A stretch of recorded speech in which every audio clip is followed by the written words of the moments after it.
Hi everyone, welcome to Little Wicket Railway. I'm Rob, and in this video we're looking at model locomotive motors and how they've evolved over the decades, from Triang's X01 in the 1950s all the way up to modern coreless motors found in models today. Obviously, it's not possible to cover every type of motor from every brand because this video would go on for hours, but I've picked some of the more common types that you're likely to come across if you're based here in the UK, and most of them are Hornby or Triang. Before we get stuck into the video though, please do subscribe to the channel and give this a thumbs up if you find it useful. Right, let's get started with Triang's range of open frame motors that were found in models produced in the 1950s. Most of these motors were in the X range.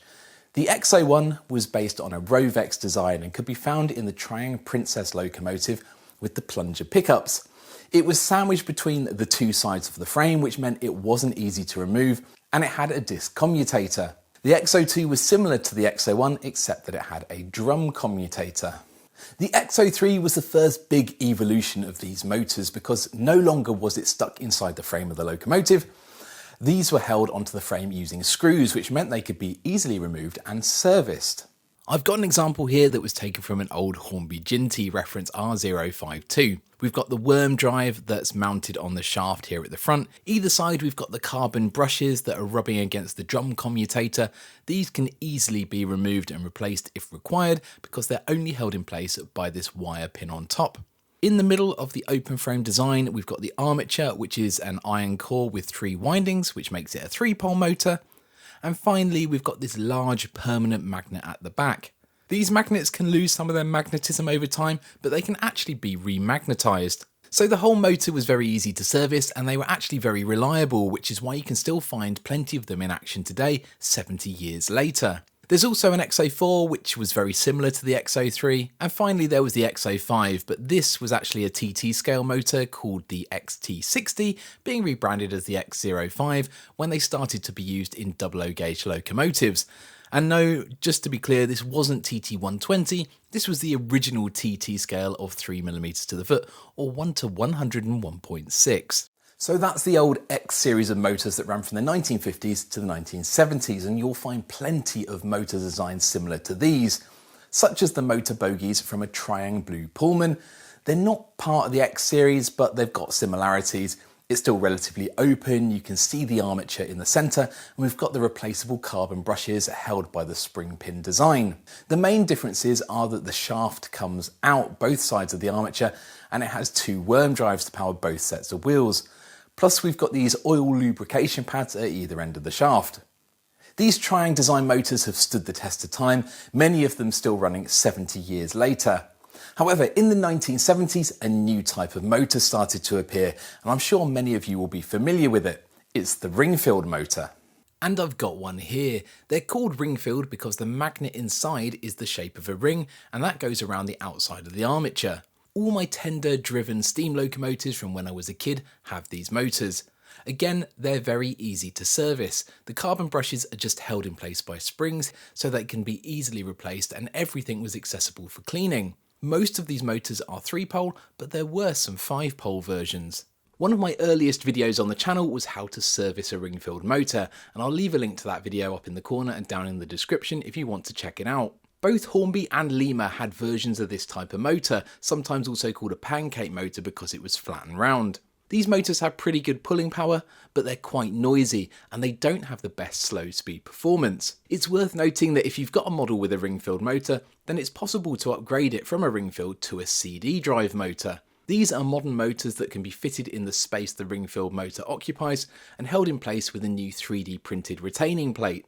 This is an upgrade kit from Strathpepper Junction. They make them for both the Hornby and Lima versions, and in my opinion, they make the model far smoother. In the 80s and 90s, the Ringfield motors were beginning to be phased out, and a new type of motor started to make an appearance. This is what's known as a Type 7, and you'd find this in a 1990s Hornby Class 58, for example. They were more compact, smooth and efficient than Ringfields, but they lacked a bit of torque. And it's hard to imagine this tiny motor shifting a heavy loco and a long rake of loaded wagons. And the introduction of the Type 7 marked one of the biggest changes with locomotive motors. They were no longer considered serviceable parts, they were consumables. If the Type 7 wasn't running well, you couldn't just take it apart, replace the brushes or any other parts. At most, you could maybe give it a bit of a clean, but the costs of motor manufacturing had reduced to the point where, if it broke, you simply removed the whole unit and replaced it. And this would be the same for all future models. Motor manufacturing had become so cheap that they were now considered disposable. When a lot of locomotive production moved to China in the mid-90s, the 3-pole can motors started to be used. And they're called can motors because, unlike the Type 7, which was open, all the internal parts were within this metal body that looked a bit like a can. And you'll find variants of these motors in loads of different models, and this one is from a Hornby 040. This one wasn't working, so I took it apart to have a look inside, which I don't really recommend, but if you want to get inside one of these, then you need to bend back the 2 metal tabs on either side and slide the casing off. And as you can see, one of the winding wires is broken. Now, it might be possible to repair this, but it's probably just as easy to buy a new motor for a few quid.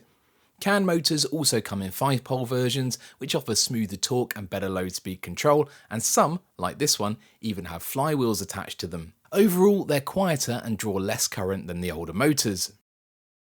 But for the ultimate in smoothness, efficiency and quiet operation, we need to look at our final type of motor for the video: coreless motors. Here's a very small coreless motor that I brought for my Pug upgrade project. Instead of winding copper around an iron core like all the motors we've seen so far, the windings in a coreless motor form a self-supporting basket that spins inside a strong permanent magnet. And since there's no iron core, that means no cogging or almost no inertia. They're ultra smooth, whisper quiet and draw very low current, brilliant for fine scale slow running. However, there are some downsides. They're more delicate than the traditional cord motors, they generate less torque so they rely on gearing for heavy trains, they're also more expensive and they need the right controller. Some types of pulse width modulation controllers can damage them depending on the frequency of the pulses. Bachmann have started putting these in some of their newer models. The ones you're seeing on screen now all have coreless motors according to the description on Bachmann's website. And as we're at the end of our journey through the evolution of motor technology, I thought it'd be interesting to connect them to a power supply and see how they all compared when running. And here we are, I've got my current measuring device, my Hornby DC power supply, and all of the functioning motors from the video. We'll start with the oldest, that's the X04, and work our way through the ages up to the coreless motor. I've already set the controller to about 3/4 power, so the motor should jump into life as soon as I connect the crocodile clips. Apologies if you can hear any loud bangs, it's bonfire night and those are fireworks outside. So that's the X03 working, and it's pulling just under 0.4 of an amp, but it's not spinning particularly fast. So keep in mind this motor could be around 70 years old and I'm not sure how well maintained it's been. Let's give it a bit more juice. And now it's pulling just under 0.5 an amp, and it's still not running particularly smoothly, and it's got that distinctive smell of motors from this age. Right, next onto the Ringfield, and this motor has been well maintained. I know that because it's from my dad's Flying Scotsman, and this is super efficient. It's only pulling 0.05 of an amp. So yeah, the Ringfields were a massive step up, and I'm dead impressed with this.